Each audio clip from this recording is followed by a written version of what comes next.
How's it going, everyone? My name's Nick with Greenwood Garage Gym, and this is my very first video review, and I think this is the first customer review of the Titan Selectorized leg curl and leg extension machine. So as you can see, I've got my notes. This is the first time I've ever done anything like this, but I hope this is informative. I hope you can learn something if you're thinking about buying this machine.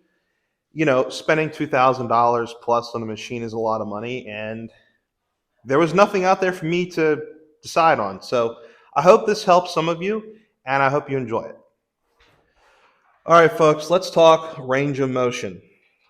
So I'm gonna watch out, puppy dog. Okay, hit. I'm gonna change this thing over to leg extension. There are 4 different holes on the cam for leg extension. I'm currently on the, I guess it'd be second to last. There's one more hole left, and I have got fantastic tension on my quads. If there's anything this machine does really well out of the two movements that it does, extensions is really where it shines. I have got a great amount of tension on my quads at the bottom of the movement at the start, exactly where you want it. Please move out of the way while I do this. It's really a smooth, really, like I said, really smooth arc and strength curve, and it really gets a good stretch at the bottom. Now, leg curls. I ain't no engineer, but I don't know if I just need to get extremely heavy with this thing, but there's no tension here. This is just my legs sitting on it. I don't really start feeling any tension until I get to about here. Now, from here to here is where all the tension kicks in. So what is that? I'm not good with angles. What is that, a 45-degree angle, something like that? Let's say 45 to 90 is where all the tension kicks in. That's probably totally wrong, but you get my point. Unlike the extensions, there's just not much of a stretch at the top. Now at the bottom is where it really gets the hardest, which is not what you want on a leg curl machine. You want all the tension at the top. Now, I think that I can fix that using something like a yoga pad or something, but it is still much better than the curve on a plate-loaded machine. That being said, still was able to get a really nice sick pump with it yesterday doing leg curls. So yeah, that's what the ROM is like on this machine. All right, for this portion, I'm going to bring you in close. This is most definitely Titan's new design language, meaning that they're going with the nice aluminum pulleys, the red. They have really nice, I think they call them aluminized pop pins. Nice powder coat on the metal. Very good vinyl on all the seats. If you have the plate-loaded version, you will notice that these handles are not the same old cheap plastic that we're used to. Overall, this is very much Titan's new design language on their products. Still budget-oriented, but not quite that cheap bottom barrel white marketed Chinese garbage that we've been used to in the past. As you can see, I'm no videographer, but the first thing I wanted to bring up about this machine, coming from a plate-loaded version, is the fact that this thing is so much easier just to get in and out of. So I'm 6 foot 280, not a small guy by any means, obviously. In the plate-loaded version, I had a lot of issues with getting in underneath of this big thing here. There's plenty of holes here to get in, and the seat is so far back that there's just plenty of room for me to get my ham hock legs in underneath of this thing. The second thing in terms of build quality, or I guess you could call quality of life, is how you change this machine from a leg extension, which it's in now, to a leg curl. And that's simply just pulling this pop pin and adjusting to the second set of holes they have in the cam. Using a nice aluminized pop pin, this counterweight here you can see really just makes this process super easy, and it can all be done with one hand.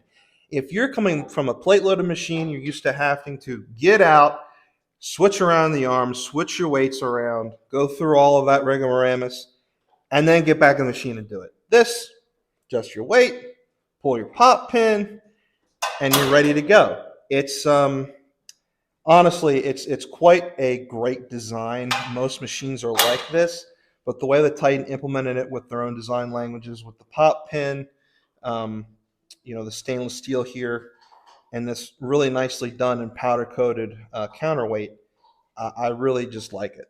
All right, let's talk assembly. This thing's pretty easy to put together. Comes in a big wood crate. Oh, hello. This is my dog Morgan, by the way. She's a little German Shepherd, very small. It comes in a big wood crate. Everything was wrapped in cardboard and bubble wrap really nicely. Nothing came damaged. I know, right? Knock on wood. I don't have any wood around, but Titan came undamaged. Newsflash. Anyway, assembly was very straightforward. This whole piece right here. Hey! Knock it off. Sorry about that. This piece right here comes all fully assembled, aside from the weight stack and the shrouds, but that's typical. The big thing to me is I didn't have to undo any pulleys. Pulleys are pre-installed, and the cabling is already routed through the machine and out the bottom through the bottom pulley. You have one other pulley to go through, and then into the cam. You don't have to undo any pulleys throughout the cabling. Which, if you've put together a rough Aries, you know how fantastic that is. Overall, assembly was very easy. My only complaint is Titan. I spent over $2,000 on this machine. I want paper instructions. I don't want to have to read it off of my tiny little phone and go back and look at the parts list and this and this. No, I want paper instructions. Matter of fact, give it to me in a binded book. You can afford it. The machine was expensive. Okay, let's start conclusions, and let me point something out before you guys do and I look stupid. The stickers are not all the way on there. I made a mistake. That little 10 should be on this top one. I didn't realize that till I got to the 19 sticker. So I'm just going to leave that just like it is, and I'll always be lifting 10 pounds heavier than I originally thought. So we'll go with that. Now, the conclusions on this machine. I have been looking for a selectorized combination unit, a leg extension and curl, for quite some time. The problem being is that they are either white labeled looking trash.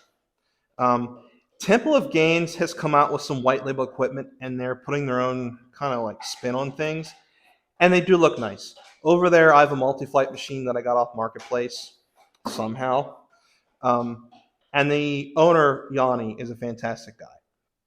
So if you like the look of the Temple of Gains, I would definitely purchase from them just because you're supporting a small business. That being said, this unit just looks way cooler. There's no getting around that. It's got shrouds. It looks more commercial. The pulleys are a cool color. It's got cool looking buttons on it. It's all blacked out. The thing just looks cool. The functionality. It does what it says it's going to do. And for the price of $2,200 shipped to your door, obviously shipping isn't free. It's baked in. But when you look at freight costs, right here, I have a chest-supported isolateral row. Freight costs are anywhere between, depending on how close it is, $250 to $700. If you have looked at other machines like this, you've probably looked at the Alibaba versions of like one that Bells and Steels is coming out with. You could go that route, but there's no one you can just call on the phone for support. They're in China. The other thing is that for the cost, it's really just pretty solid. The other option out there is from Bolt Fitness, and it starts at about, I think, $2,500 at the time of this filming, not including shipping. This is $2,200 shipped to my door, and if you create a new account, like all of us do, we make a new Titan order for that extra 10% off. There's $200 off the price, so $2,000 plus taxes and whatever applicable fees there are. But it's shipped in that price, which was the big thing to me. So yeah, would I recommend this machine? I would say yes, based on my usage over the past 2 days of it, but I haven't had it long term. It is obviously an investment, just like any other machine, but there's really not much on here that can go wrong and break. There's nothing fragile in here, other than maybe the cables. That's it. Everything else is Big, bulky, sturdy, welded or bolted together. Nothing's going to snap apart on you. I mean, I'm 280 pounds and this thing doesn't move when I get in it. So, that being said, thank you for drudging your way through my very first video. Listen to the background noise of the dog eating his bone. Excuse me 1 second. Hey, knock it off. You're making too much noise when trying to make a video. By the way, these things right here, they're like 15 bucks a piece, but they don't jack up your dog's stomach and it takes them forever to eat them. I mean, we've had this one for like 3 weeks. Anyway, thank you very much for watching. This is Greenwood Garage Gym, and I'll see you guys again soon with another review.